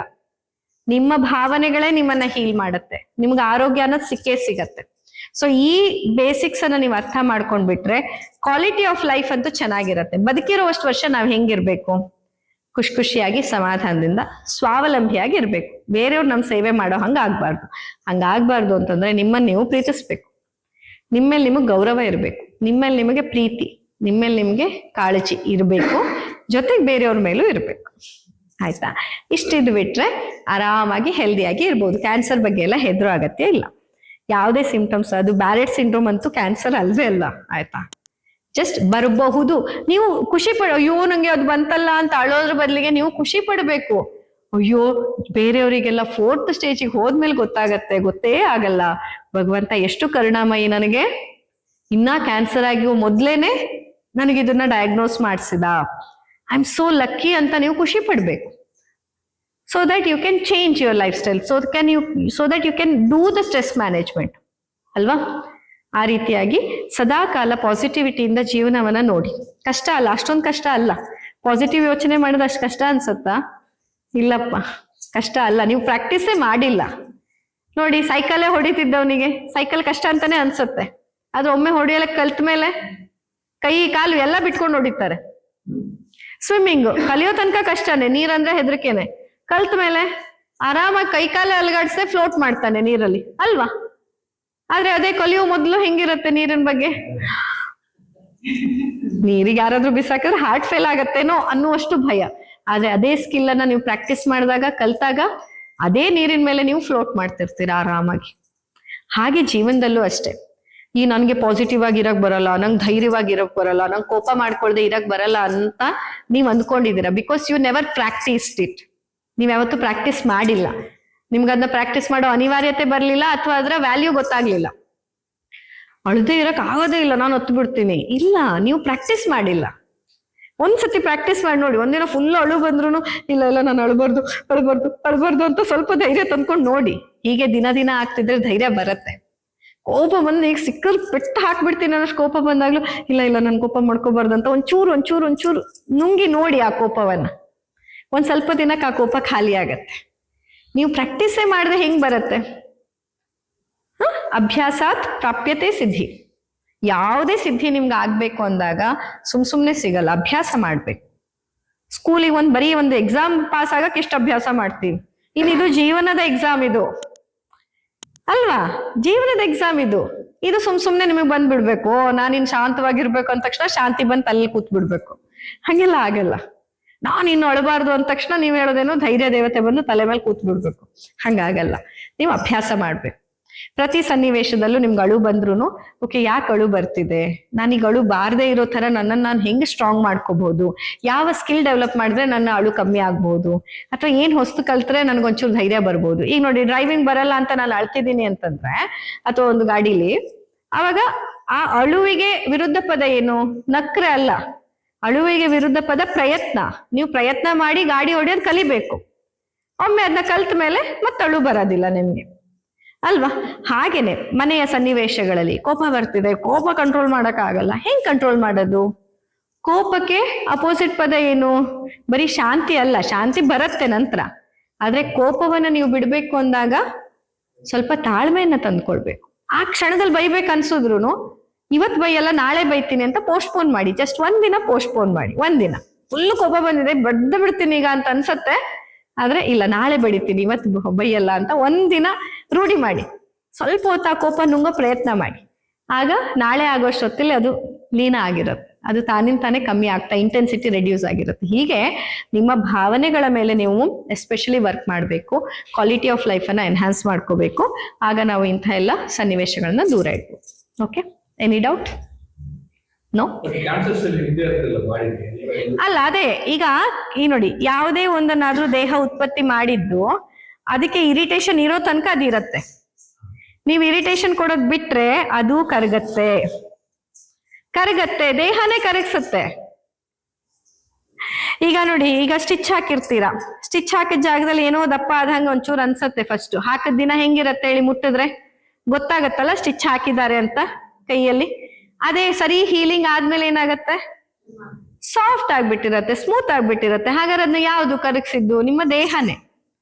ಯಾವಾಗ ಅದನ್ನ ಸೆಟ್ ಮಾಡಿ ಸ್ಟಿಚ್ ಹಾಕಿರ್ತಾರೆ ಆ ಟೈಮಲ್ಲಿ ಗಂಟುಗಳಿರತ್ತೆ, ಬಟ್ ಅದು ತಾನಾಗಿ ರಿಸಾಲ್ವ್ ಆಗುತ್ತೆ. ದೇಹದ ಪ್ರತಿಯೊಂದು ಅಷ್ಟೇನೆ. ನಿಮ್ಮ ದೇಹಕ್ಕೆ ಅಷ್ಟು ಶಕ್ತಿ ಇದೆ, ನಿಮ್ಮ ಮನಸ್ಸಿಗೆ ಅಷ್ಟು ಶಕ್ತಿ ಇದೆ. ಆದ್ರೆ ನಿಮ್ಮ ಮನಸ್ಸಿನ ವಿಕೃತಿ ದೇಹವನ್ನ ಹಾಳು ಮಾಡ್ತಿರೋದು. ನಿಮ್ ಮನಸ್ಸಿದೆಯಲ್ಲ ದೊಡ್ಡ ರಾಕ್ಷಸ ಇದ್ದಂಗ, ಅದು ಆಟ ಆಡ್ಸತ್ ನಿಮ್ಮನ್ನ. ಅದೊಂಥರ ಈ ಕೈಕೇಯಿ ತರ ಡೈರೆಕ್ಟ್ ಮುಂದ್ ಬಂದು ಆಟ ಆಡ್ಸಲ್ಲ, ಹಿಂದಿಂದ ನಿಮ್ಮನ್ನ ಆಟ ಆಡಿಸ್ತಿರುತ್ತೆ.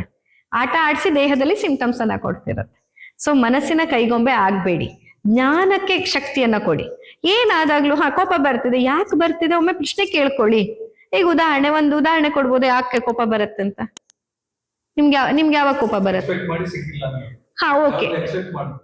ಓಕೆ. ಸೊ ಈಗ ನಾ ಮನೆಗೆ ಹೋಗೋ ಅಷ್ಟರಲ್ಲಿ ಹೆಂಡತಿ ಮನೆ ಫುಲ್ ಕ್ಲೀನ್ ಇಟ್ಟಿರ್ತಾಳೆ ಅಂತ ನೀವು ಎಕ್ಸ್ಪೆಕ್ಟ್ ಮಾಡಿರ್ತೀರಾ. ಹೆಂಡತಿ ಮಾಡಿರ್ಲಿಲ್ಲ ಅಂದ್ಕೊಳ್ಳೋಣ, ಆಯ್ತಾ? ಮಾಡಿರ್ಲಿಲ್ಲ ಅಂತ ಅಂದ್ಕೊಳ್ಳೋಣ. ಅವಾಗ ಕೋಪ ಬಂದು ಫಸ್ಟ್ ಬೈಯೋ ಮೊದ್ಲು ನನಗೆ ಯಾಕೆ ಕೋಪ ಬರ್ತಿದೆ? ನನಗೀಗ ಮನೆ ಕ್ಲೀನ್ ಇಲ್ಲ ಅಂತ ಕೋಪ ಬರ್ತಿದ್ಯೋ, ಅಥವಾ ಹೆಂಡತಿ ಮಾಡಿಲ್ಲ ಅಂತ ಕೋಪ ಬರ್ತಿದ್ಯೋ? ಮನೆ ಕ್ಲೀನ್ ಇಲ್ಲ ಅಂತ ಬರ್ತಿದ್ರೆ ಏನ್ ಮಾಡೋದು? ಓಕೆ, ಮಾಡ್ಬೇಕಿತ್ತು, ಅವಳಿಗೆ ಆಗಿಲ್ಲ, ನಾನ್ ಮಾಡೋಣ, ಒಂದಿನ ನಾನ್ ಮಾಡೋಣ. ಪಾಪ ಅವಳಿಗೆ ಇವತ್ ಆಗಿಲ್ವೇನೋ, ಇವತ್ ನಾನ್ ಮಾಡೋಣ. ಇಲ್ಲ, ನಾಳೆನೂ ಹಾಗೆ ಆಗಿದೆ, ನಾಡ್ದೂನು ಹಾಗೆ ಆಗ್ತಿದೆ ಅಂತಂದ್ರೆ ನಿಮ್ಮ ಹೆಂಡತಿಗೆ ಬೈದು ನಿಮ್ಮ ಸಂಬಂಧ ಹಾಳು ಮಾಡ್ಕೊಳ್ಳೋ ಬದಲು ಬೆಸ್ಟ್ ಇನ್ವೆಸ್ಟ್ಮೆಂಟ್ ಏನು? ಒಬ್ರು ಕೆಲಸದವ್ರು ನೀಡೋಣ, ನಾನ್ ಮನೆ ಬರೋ ಅಷ್ಟೊತ್ತಿಗೆ ಕ್ಲೀನ್ ಇರ್ಬೇಕು. ಅಲ್ಲಿ ಹಣ ಖರ್ಚಾಗ್ತಿದ್ಯಾ? ಸಮಸ್ಯೆ ಇಲ್ಲ. ನನ್ಗೆ ನನ್ನ ಮತ್ತು ನನ್ನ ಹೆಂಡತಿಯ ಸಂಬಂಧ ಅದಕ್ಕಿಂತ ಮುಖ್ಯ. ನಾನ್ ದುಡ್ದ ಹಣದಿಂದ ನಾವಿಬ್ರು ಗುದ್ದಾಡ್ತಿದೀವಿ, ಜಗಳ ಆಡ್ತಿದೀವಿ, ಹಣ ಕೂಡಿಟ್ಟಿದೀನಿ, ಏನ್ ಮಾಡೋದ? ಹಣ ಖರ್ಚಾದ್ರೂ ಪರವಾಗಿಲ್ಲ, ಆದ್ರೆ ನನಗೆ ನಮ್ಮ ಸಂಬಂಧ ಹೆಚ್ಚಿಗೆ ಮುಖ್ಯ ತಾನೆ? ಸಂಬಂಧ ಹೆಚ್ಚಿಗೆ ಮುಖ್ಯ. ಸೊ ನಾನೇ ಮಾಡೋ ಹಂಗಿದ್ರೆ ನನಗೆ ಎಕ್ಸರ್ಸೈಸ್ ಅಂತ ಅನ್ಕೊಂಡ್ ಮಾಡ್ಬಿಡ್ಬೇಕು. ಮತ್ತೆ ಆಕೆಯಿಂದ ಎಕ್ಸ್ಪೆಕ್ಟ್ ಮಾಡಬಾರ್ದು. ಇಲ್ಲಮ್ಮ, ನೀನ್ ಆರಾಮಾಗಿರಮ್ಮ, ತೊಂದ್ರೆ ಇಲ್ಲ, ನಾನ್ ಕ್ಲೀನ್ ಮಾಡ್ತೀನಿ. ಅವಾಗ ಅವಳೇ ಹೇಳ್ತಾಳೆ, ಬೇಡ್ರಿ, ಮೊದ್ಲೇ ಆಫೀಸಿಂದ ಬಂದ್ ಸುಸ್ತಾಗಿದ್ದೀರಾ, ಮಾಡ್ತೀನಿ ಬಿಡಿ ಅಂತ. ಹಂಗೂ ಅಂತಿಲ್ವಾ? ನಿಮಗೂ ಆಗ್ತಾ ಇಲ್ವಾ ಮಾಡಕ್ಕೆ? ಒಬ್ರನ್ನ ಆ ಕೆಲಸಕ್ಕೆ ಅಂತ ಒಬ್ರನ್ನ ಇಟ್ಕೊಳ್ಳಿ ಅಷ್ಟೇ. ಅದಕ್ಕೆ ಯಾಕೆಂದ್ರೆ ಎಲ್ಲಾ ಹಂತದಲ್ಲಿನೂ ಯಾಕೆ ಕೋಪ ಬರ್ತಿದೆ ಅನ್ನೋ ನೀವು ಪ್ರಶ್ನೆಯನ್ನ ಕೇಳಿದಾಗ ನಿಮಗೆ ಅಲ್ಲೇ ಸೊಲ್ಯೂಷನ್ ಸಿಗ್ತಾ ಬರುತ್ತೆ. ಸೊ ಆ ರೀತಿಯಾಗಿ ನೀವು ಅದನ್ನ ಅನಾಲಿಸಿಸ್ ಮಾಡ್ಬೇಕೇ ಹೊರತಾಗಿ ನಾನು ಇರೋದೇ ಹಿಂಗೆ ಅಂತ ಅಂದ್ಕೊಂಡಿರೋದಲ್ಲ. ನೀವಿರೋದೇ ಹಿಂಗೆ ಅಂತ ಅಂದ್ಕೊಂಡ್ರೆ ಬೇರೆಯವ್ರಿಗೆ ಕಷ್ಟ ಸುಖನೋ ಅವ್ರು ಅಡ್ಜಸ್ಟ್ ಆಗ್ತಾರೆ, ಬಟ್ ನಿಮ್ ದೇಹ ಅಡ್ಜಸ್ಟ್ ಆಗಲ್ಲ, ದೇಹ ಸಫರ್ ಆಗತ್ತೆ. ಎಷ್ಟೊಂದು ಮನೇಲಿ ಇವತ್ತಿಗೂ ಹೆಂಡತಿ ಮಕ್ಕಳು ಪಾಪ ಅಥವಾ ಇವನ್ ಗಂಡ ಮಕ್ಕಳು ಹೆಂಡತಿಯ ಒಂದಿಷ್ಟು ವಿಪರೀತವಾದಂಥ ಟ್ಯಾಂಡ್ರಮ್ಸ್ಗಳಿಗೆ, ಗಂಡನ ಒಂದಿಷ್ಟು ವಿಪರೀತವಾದಂತಹ ವ್ಯಕ್ತಿತ್ವದ ವಿಕಾರಗಳಿಗೆ ಅಡ್ಜಸ್ಟ್ ಆಗಿರೋ ಕುಟುಂಬಗಳು ಎಷ್ಟಿಲ್ಲ. ಇವತ್ತಿಗೂ ಎಷ್ಟೋ ಕುಟುಂಬಗಳು ಅದಕ್ಕೆಲ್ಲ ಹೊಂದ್ಕೊಂಡು ಹೋಗ್ತಾ ಇದ್ದಾರೆ.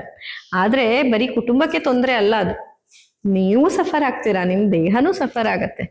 ನಿಮ್ ದೇಹ ಒಂದ್ ಹಂತತನ ತಡ್ಕೊಳತ್ತೆ, ನಂತರ ರೋಗಗಳ ರೂಪದಲ್ಲಿ ನಿಮ್ಮ ಭಾವನೆಗಳೇ ಕಾಣಿಸುತ್ತೆ. ಆ ಭಾವನೆಯನ್ನ ರಿಸಾಲ್ವ್ ಮಾಡಿದ್ರೆ ರೋಗಗಳು ರಿಸಾಲ್ವ್ ಆಗತ್ತೆ.